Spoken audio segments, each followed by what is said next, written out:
आज के वीडियो में हम यहाँ पे एक इंग्लिश स्टोरी को डिस्कस हम करने वाले हैं 17 केमल्स एंड 3 सन्स।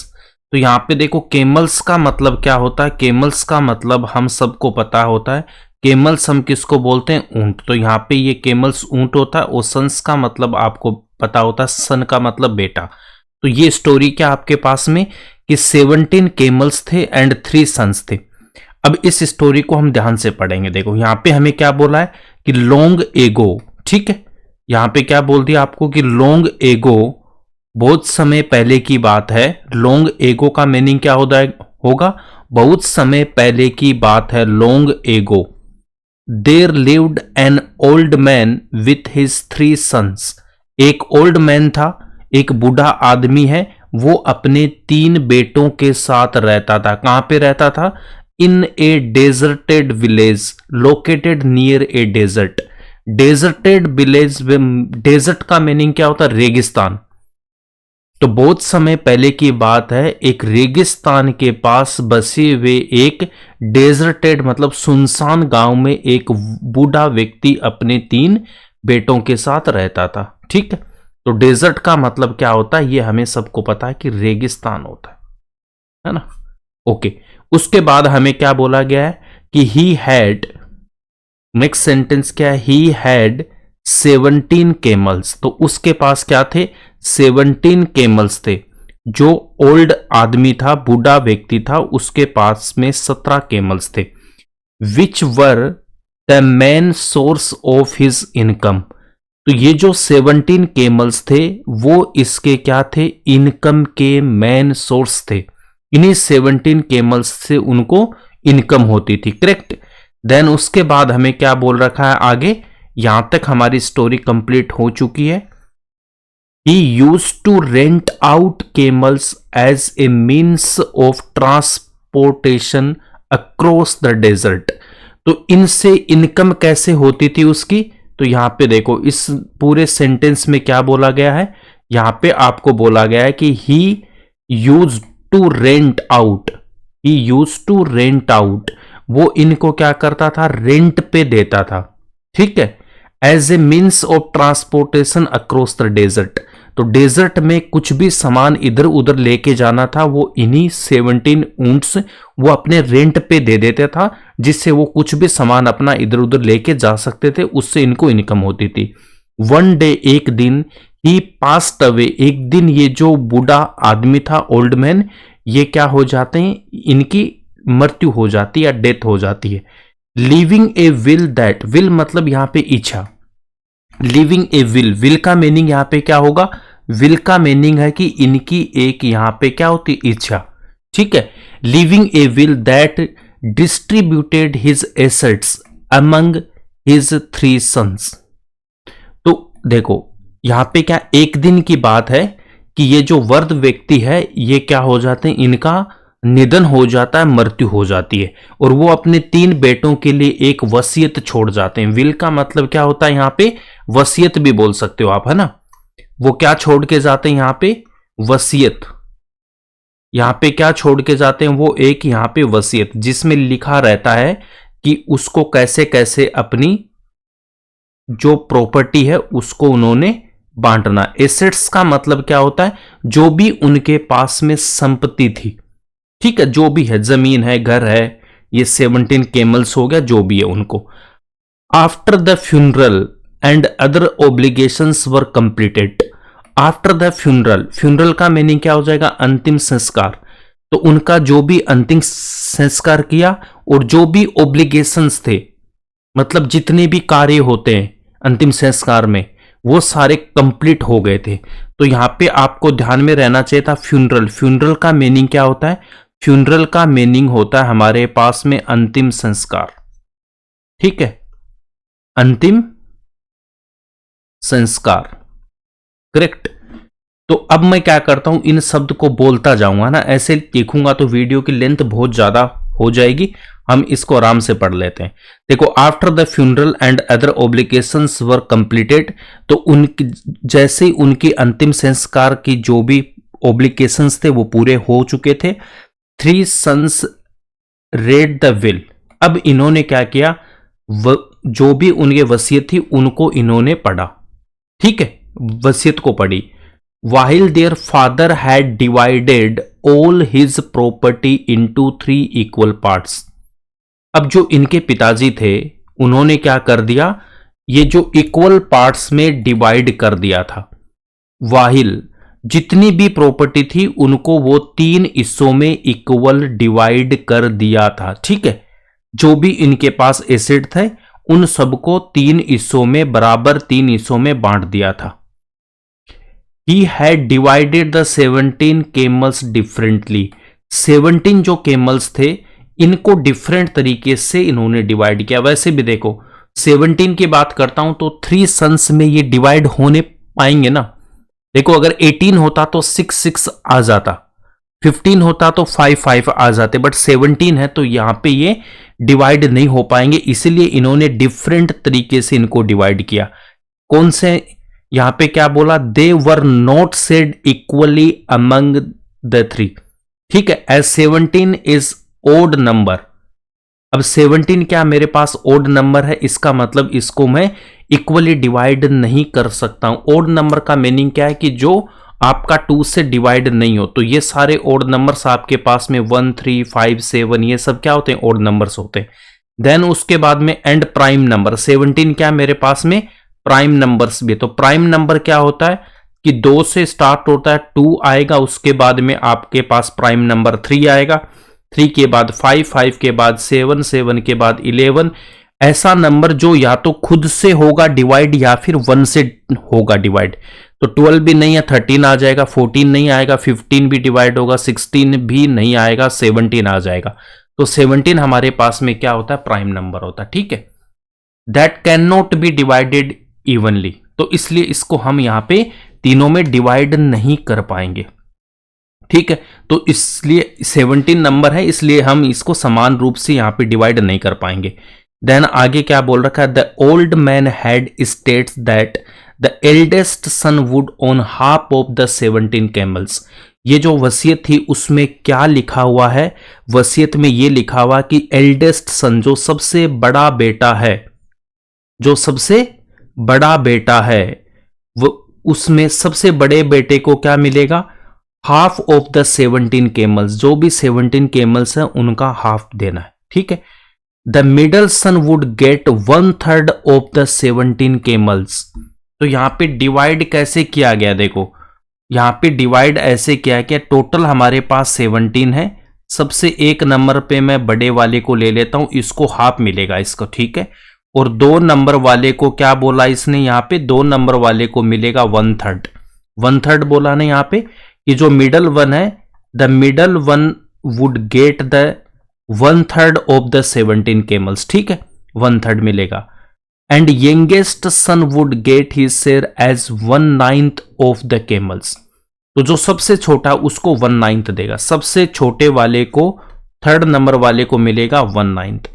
अब जैसे ही इन्होंने इस वसीयत को रीड किया तो उनको समझ में ही नहीं आ रहा कि हम कैसे डिवाइड करें। हाफ इसका हो नहीं पाएगा, ना इसका 1/3 हो रहा, ना इसका 1/9 हो रहा है।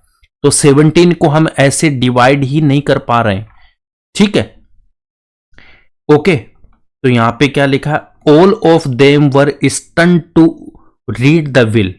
तो इसको देखो, वसीयत को पढ़ के सब के सब क्या हो गए, हैरान हो गए। And questioned how they could divide the 17 camels as specified. देखो इस विल को जैसे ही पढ़ा सब के सब क्या हो गए, यहां पे हैरान हो गए और ये सोचने लगे कि अब इसको 17 कैमल्स को जैसा यहां पे बताया गया 1/2, 1/3 एंड 1/9, इसको हम कैसे डिवाइड करें। It was impossible to divide 17 camels. 17 camels को ऐसे डिवाइड करना पॉसिबल ही नहीं है। And give half to the eldest son, half eldest जो बड़े वाले को देना। And equally impossible to divide them for the other 2 sons according to the will. तो 17 का ना तो हाफ हो सकता, ना 1/3 होगा, ना 1/9 होगा, ये यहां पे हमें गिवन, ठीक है। उसके बाद में they spend several days thinking of ways to divide the camels as mentioned in the will. तो ऐसे हो क्या कि बहुत दिनों तक वो तीनों बेटे उनके सोचते रहे कि इसको हमें जो मेंशन किया हुआ है उस इनको हम कैसे डिवाइड करें, but none could find a solution, किसी के पास भी कोई सॉल्यूशन नहीं था, कोई भी सॉल्यूशन नहीं फाइंड आउट कर पाया इसका। ठीक है, finally they took the issue to the wise man in the village. Last में वो थक हार के क्या करते हैं, जो उनके गांव का वाइज मैन था, बुद्धिमान आदमी था, उसके पास वो गए। The wise man head the problem, उन्होंने उनकी प्रॉब्लम को सुना and instantly found a solution, और तुरंत उनके माइंड में एक सॉल्यूशन आ गया। ठीक है, उन्होंने तुरंत उसका समाधान निकाल दिया। He asked them to bring all 17 camels to him. उन्होंने बोला, ठीक है, वो बोले कि जितने भी 17 कैमल्स है वो मेरे पास लेके आ जाओ। He asked them to bring all 17 camels to him. तो उन्होंने बोला कि जो भी 17 कैमल्स है वो आप यहां पे लेके आओ। The sons brought the camels to the wise man's place. तो वो क्या किए, कैमल्स को वाइज मैन्स के यहां लेके आ गए। The wise man added one of his own camels. अब इस वाइज मैन के पास भी एक अपना कैमल था, उसने एक कैमल को इन 17 में ऐड कर दिया, making the total number of 18। अब हमारे पास में कितने हो गए। अब देखो, इन सन्स को कहानी समझ में नहीं आ रही थी कैसे डिवाइड करें, तो ये कहां पे गए, ये गए वाइज मैन के पास, और वाइज मैन ने एक अपना कैमल यहां पे ऐड कर दिया। ठीक है, और जैसे ही ऐड किया तो ये टोटल नंबर ऑफ कैमल्स अब कितने हो गए, 8 हो गए। अब वो क्या बोलेगा कि अब इनको रीड करो आप। तो जैसे 8 हो गया तो 8 का पहले वाले को क्या मिलेगा, हाफ। तो 8 का अगर मैं हाफ करूंगा तो ये 2 से डिवाइड हो पाएगा क्या, यस। कितना आएगा, 9 आ जाएगा। उसके बाद में सेकंड वाले को कितना मिला था, 1/3।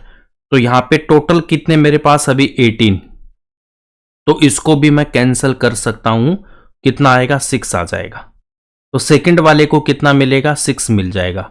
और थर्ड वाला जो है उसको 19, तो यहां पे टोटल कितने, 18, और यहां पे 9 से डिवाइड करेंगे तो 2 आ जाएगा। ठीक है, अब इन सब को ऐड करो, कितना आएगा बताओ। इनको जब मैं ऐड करूंगा, 9 प्लस यहां पे 6, 15 प्लस 2, टोटल 17 कैमल्स हो गए। तो ऐसे करके वो वाइज मैन क्या कर दिया, इनको डिवाइड कर देगा। ठीक है, तो यही यहां पे हमें गिवन होगा। यहां पे कहां तक स्टोरी हो गई थी हमारी, making the total number 18। Now he asked the first son to read the will. तो अब वो क्या बोलते हैं, पहले वाले को बोला कि जो यहां पे गिवन है इसको रीड करो आप, एज पर द विल, जो उसकी उनके वहां पे लिखा हुआ था वसीयत में। The eldest son got half camels which now counted to 18/2 equals to 9 camels. तो ये हो गया उसका। The eldest son received 9 camels as his share. तो बड़े वाले को 9 कैमल्स मिल गए उसके हिस्से के। The remaining camels were 9। अब 18 में से 9 इसको मिल गए, तो कितने रह गए अभी हमारे पास में। अच्छा, हमने कुछ मिस्टेक किया है क्या, चलो ठीक है देखते। The remaining camels were 9। अब कितने हो गए, 9 हो गए। The wise man asked the second son to read the will. अब इन्होंने, वाइज मैन ने सेकंड सन को बोला, अब आप इस वसीयत को रीड करो। He was assigned 1/3 of the total camels. तो इस सेकंड वाले को कितने असाइंड हुए थे कैमल, 1/3। तो which came to 18/3 equals to 6 camel. 1/3 का मतलब हो जाएगा 1/3, तो 18 को 3 से डिवाइड करेंगे, 6 कैमल्स किसके आएंगे, सेकंड के पास। The second son received 6 camels as his share. तो सेकंड वाले के पास 6 कैमल आ गए। The total number of camels shared by the elder son was 9 + 6 equals to 15 camels. अब यहां पे देखो, बड़े वाले को कितने मिल गए थे, 9, सेकंड नंबर वाले को मिल गए 6, दोनों को ऐड करेंगे तो 15 कैमल्स यहां पे फर्स्ट एंड सेकंड वाले में बंटवारा हो चुका है। अब वो बोलते हैं तीसरा जो उनका बेटा है, the third son read out his share 1/9 of total number of camels which was 18/9 equals to 2 camels. तो तीसरे वाले को क्या मिल जाएंगे, 2 कैमल्स मिल जाएंगे। The youngest son receive 2 camels as his share. तो यंगेस्ट वाले को 2 कैमल्स मिल जाएंगे उसके हिस्से के। इन टोटल देयर वर 9 तो कहां पे मिले थे, बड़े वाले को, उसके बाद में 6 किसको मिलेंगे सेकंड नंबर पे, और उसके बाद 2 की कहां पे, इस छोटे वाले को। टोटल कितने 17 केमल्स सेड अमंग द ब्रदर्स। ठीक है, तो ऐसे करके 17 केमल्स इनमें यहां पे उस वाइज मैन ने डिस्ट्रीब्यूट कर दिए। Now the 1 camel added by the wise man was taken out. अब यहां पे जो वाइज मैन ने अपना जो एक केमल यहां पे ऐड किया था, इधर इसने एक केमल अपना ऐड किया था वाइज मैन ने, तो अब वो क्या करेगा, लास्ट में जो ये एक केमल है ना, यहां पे कितना हो गया 17, तो एक यहां पे रह गया ना टोटल, तो ये वाइज मैन अपना वापस ले लेता है। ठीक है, तो ऐसे करके उसने इसको क्या कर दिया, बंटवारा कर दिया। The wise man solve this problem cleverly with his intelligence. तो वाइज मैन ने अपनी इंटेलिजेंस से इस प्रॉब्लम को बहुत ही आसानी से सोल्व कर दिया। ठीक है, सूझबूझ से। ठीक है, इंटेलिजेंस इज नथिंग, तो इसका इस स्टोरी का मोरल क्या था, intelligence is nothing but finding a common ground to solve an issue. Intelligent कुछ नहीं है, केवल किसी भी प्रॉब्लम को सोल्व करने का एक कॉमन ग्राउंड है, मतलब उस प्रॉब्लम को हम किसी समस्या को हल करने का एक सामान्य आधार है। In short every problem has a solution. इसका मतलब है एवरी प्रॉब्लम, जो भी प्रॉब्लम होती है उसका सॉल्यूशन एग्जिस्ट करता है।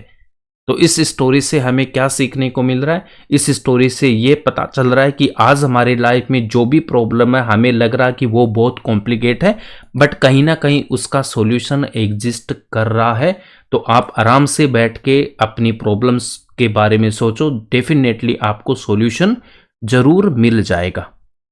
तो आई होप अगर ये स्टोरी आपको अच्छा लगा तो लाइक करना, शेयर कर देना, और चैनल पे फर्स्ट टाइम हो तो प्लीज सब्सक्राइब जरूर करके जाना ऐसी स्टोरीज के लिए। मिलते हैं नेक्स्ट वीडियो में एक नई स्टोरी के साथ। Thanks for watching this video.